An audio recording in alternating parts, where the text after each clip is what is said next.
The night of June 7, 2025, will be forever etched into the memory of Kharkiv's residents as a moment of pure, unadulterated terror. The city, which has endured so much since the start of the full-scale invasion, was subjected to what its own mayor, Ihor Terekov, described as the most powerful and relentless assault it had ever seen. The siege began in the darkness, a time when families were meant to be safe in their homes. Instead, the night was shattered by the deafening roar of explosions. The first blasts ripped through the pre-dawn quiet, jolting people from their sleep and sending them scrambling for shelter in basements, corridors, and metro stations, their hearts pounding in unison with the percussive rhythm of the bombardment that seemed to have no end. For the people of Ukraine's second-largest city, this was not just another attack. It felt different, more intense, more personal. Residents reported hearing at least 40 distinct explosions in just the first few hours. A terrifying cascade of destruction that lit up the night sky with an orange glow. The psychological toll was immense. Every whistle of an incoming projectile, every shudder of the ground beneath their feet, reinforced a sense of profound vulnerability. The assault wasn't a single swift strike, but a sustained wave of violence that continued throughout the day. People huddled together, checking on loved ones through frantic text messages, the fear of what might come next hanging heavy in the air, thicker than the smoke that was beginning to fill the streets of their beloved city. The feeling on the ground was one of grim determination mixed with sheer exhaustion. This was a city that had refused to break, a symbol of Ukrainian resilience. Yet this attack tested that spirit to its absolute limit. Parents tried to shield their children from the horrifying sounds, telling them it was just thunder, a lie that became harder to maintain with each successive blast that shook the foundations of their homes. The sheer scale and ferocity of the bombardment indicated a deliberate and cruel escalation, an attempt to sow panic and despair among a civilian population that has already suffered unimaginable hardship for more than 3 years. The night was long, and for many it felt like it would never end. The initial reports that trickled out as the sun began to rise painted a harrowing picture of widespread chaos and destruction. The attacks were not confined to a single area, but were spread across multiple districts, suggesting a coordinated effort to overwhelm the city's defenses and emergency services. The sounds of sirens became a constant, weaving a sad symphony with the ongoing explosions.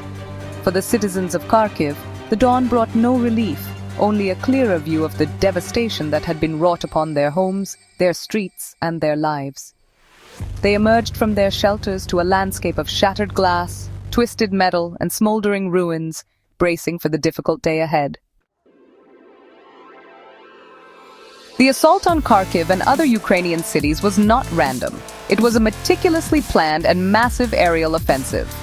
According to Ukrainian military officials, Russia launched a staggering barrage of 215 missiles and drones across the country in a single night. This immense wave of weaponry included a lethal combination designed to penetrate and overwhelm Ukraine's air defense systems. The arsenal featured at least 206 drones, 2 sophisticated ballistic missiles, and 7 other types of cruise missiles. This multi-pronged approach, using slower-moving drones to saturate defenses before faster, more powerful missiles strike, is a brutal but effective tactic that Russia has honed throughout the war, leaving cities like Kharkiv tragically exposed to its full destructive potential. Kharkiv bore the brunt of this nationwide assault with a terrifying concentration of force. The city was pummeled by a mix of weapons, including numerous guided aerial bombs, which are particularly destructive and difficult to intercept. These massive bombs, released from aircraft at a distance, glide toward their targets and can level entire buildings. The combination of these bombs with swarms of drones and missile strikes created an environment where there was little time to react and nowhere that felt truly safe. The sheer volume of projectiles aimed at one urban center underscored the attack's intent to inflict maximum damage and terrorize the civilian population into submission. While Ukrainian air defense forces fought valiantly through the night, the scale of the attack was simply overwhelming. Across the country, they managed to shoot down 87 drones and 7 missiles, a testament to their skill and courage under fire. Furthermore, electronic warfare units reportedly managed to redirect or disable an additional 80 drones, some of which may have been decoys without warheads, sent to confuse and exhaust defense systems. Despite these successes, the sheer number of weapons launched meant that many inevitably got through, especially in regions close to the Russian border like Kharkiv, where the warning time is perilously short and the defensive umbrella is stretched thin. The attacks were not limited to Kharkiv alone. That same night, at least 9 other regions across Ukraine came under fire, from Odessa on the Black Sea coast to Ternopil in the west, and the embattled regions of Donetsk and Dnipropetrovsk. This widespread, coordinated assault was a clear message from Moscow, demonstrating its capacity to strike deep within Ukrainian territory at will. It served as a grim reminder that even after years of conflict, no part of the country was truly safe from the Kremlin's long-range arsenal. The night of June 7th was a stark illustration of the evolving and increasingly brutal nature of the air war over Ukraine. The aftermath of the bombardment revealed a devastating human toll, turning residential neighborhoods into scenes of tragedy and loss. At least 5 people were confirmed killed in Kharkiv, with over 60 more injured. The victims were civilians, caught in the crossfire of a war that makes no distinction between soldier and citizen. In the Osnoviansky district, a missile strike tore through a multi-story apartment block, killing 2 people as they slept. Another person died when a private house in the Kivsky district was obliterated. Most chillingly, 2 people were killed at a children's playground, a place of innocence and joy, which was home to a beloved miniature railway, now reduced to a cratered and scarred landscape. The list of the wounded painted an even more heartbreaking picture of the attack's indiscriminate nature. Among the dozens injured were a 14-year-old girl and, in a particularly cruel twist of fate, a 1.5-month-old baby boy, who was treated for acute stress from the shock of the explosions. The injuries were severe, with at least 2 victims rushed to intensive care in what doctors described as extremely serious condition. The damage to civilian infrastructure was immense and widespread, affecting 18 apartment buildings, 13 private homes, a music school where children once learned to play, and a civilian industrial facility, leaving a deep scar on the city's physical and emotional landscape. Amidst the horror, the bravery of Ukraine's emergency services shone through.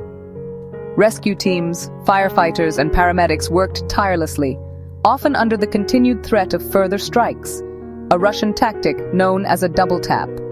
They dug through mountains of rubble with their bare hands and heavy machinery, searching for survivors who were trapped beneath the debris of their own homes. Reports from the ground describe desperate efforts to reach people whose voices could be heard faintly from under the wreckage. These first responders, exhausted but resolute, represented the very best of humanity in the face of unspeakable cruelty, risking their own lives to save others in a race against time. Ukrainian leaders responded with a mixture of grief and fury. President Volodymyr Zelensky immediately condemned the strikes as pure terrorism and another brutal murder by Russia. He pointedly noted that there was absolutely no military justification for striking civilian areas, especially a children's railway, highlighting the barbarity of the act. He used the moment to renew his urgent plea for more air defense systems from Western allies, stressing that Ukraine has the funds and has offered to purchase the systems but has yet to receive a positive response from the United States.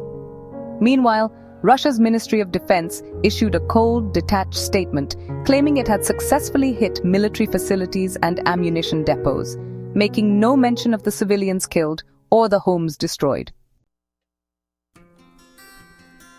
This devastating attack on Kharkiv did not occur in a vacuum. It was part of a grim, escalating cycle of retaliation that has defined this stage of the war. Russian officials framed the assault as a response to a daring Ukrainian drone operation just days earlier, on June 1st. Dubbed Operation Spiderweb, the Ukrainian strike reportedly hit 4 Russian military air bases, damaging or destroying 41 warplanes.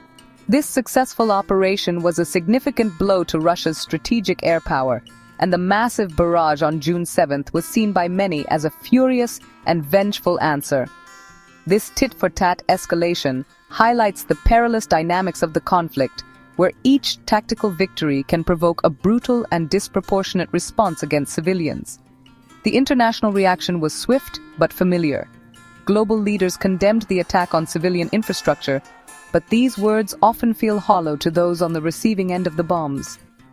adding a layer of political complexity, former United States President Donald Trump commented on the situation, remarking that Ukraine's drone attack on Russian airfields gave President Putin a reason to go in and bomb the hell out of them.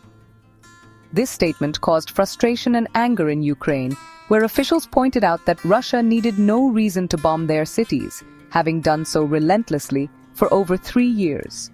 The incident underscored the fragile and often politicized nature of international support, which can shift with changing political winds. The attack also came at a time of heightened tensions over a planned prisoner exchange. Just days before the bombardment, Russia and Ukraine had accused each other of sabotaging an agreement to swap prisoners and return the bodies of thousands of deceased soldiers. Russia claimed Ukraine failed to show up at an agreed point, while Ukraine accused Russia of manipulating facts and trying to change the terms of the deal. This public dispute, combined with the brutal attack on Kharkiv, deepened the sense of distrust and animosity, making diplomatic solutions feel more distant than ever, and leaving families on both sides in a painful state of limbo, waiting for news of their loved ones. In the face of such overwhelming violence, the people of Kharkiv and all of Ukraine are left to pick up the pieces and look toward an uncertain future. Their immediate hope is for survival, for a quiet night, for the safety of their families, and for the strength of their defenders. Their broader hope is for justice and for a world that does more than just watch. They hope for the tools they need to defend their skies, to protect their children, and to finally end the terror that rains down on them from above. As they clear the rubble and mourn their dead, their spirit, though tested, remains unbroken. They hope for victory, and above all, they hope for a lasting peace.